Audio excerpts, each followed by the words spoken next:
Thanks so much for joining us today. This is a little bit of a surprise for all of our Facebook followers. I hope you guys are able to tune in. Right now, we're getting ready for a sea turtle release. So we get a lot of questions from all of our fans about when do we release sea turtles, where do we release sea turtles, and how we decide that. And so we wanted to tell you a little bit about that. And so today we're going to be releasing a juvenile green sea turtle, and we had to travel a little bit to do it. This green sea turtle has been, unfortunately, caught at the Deerfield fishing pier 4 times. So this turtle has interacted with recreational fishing gear too many times now, and we're going to try to relocate this turtle to potentially discourage it from entering those habitats by putting it in a really lush seagrass habitat. So we've driven a little bit further north. We're up here near Round Island.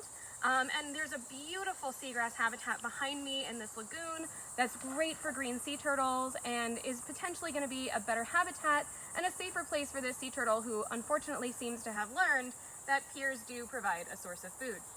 Now, when we're releasing our sea turtles, we coordinate with Florida Fish and Wildlife Commission to determine the best location for that turtle to be released.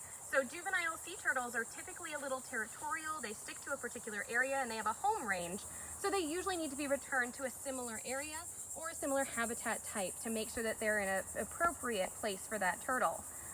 Adult sea turtles are much more migratory and they forage at wide distances. So usually those turtles can be released right at our beach at Boca Raton, where most of you are familiar with seeing our live releases. So today's a little bit different, but it is also pretty cool because you guys are going to get to follow along with us to see where Wormhole goes. Because Wormhole actually has a satellite tag. So let's take a look really quick and I'll show you Wormhole tags. So Wormhole actually has two types of tags here. So we have a satellite transmitter here, which will tell us where she is in live time at any given time, as long as the sensor comes out of the water. And then back here, we have an acoustic tag.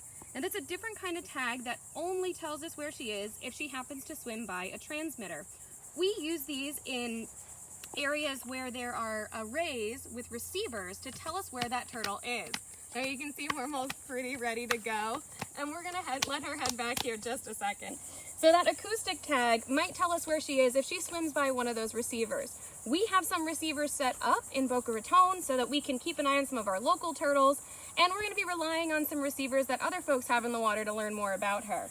So now we're gonna take Wormhole here and we're gonna bring her on over and release her.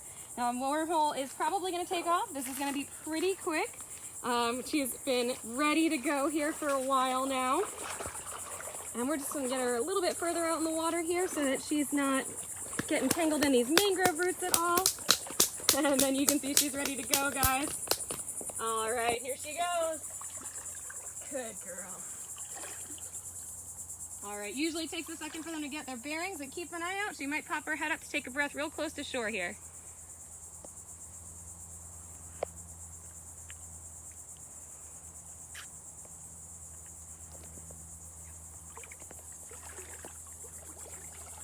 All right, well, thank you guys so much for joining us. That is a little bit of a quick release, so sometimes it's not a big fanfare and it takes them no time at all to get back out where they belong. If you have any questions for us, go ahead and put those in the comments, and we'll be posting her satellite track later this week. Tune in for Turtle Tuesday, where we'll definitely be having an update as to where she is and if she's hung out in this lagoon. Thanks so much for tuning in, everyone. Have an awesome day.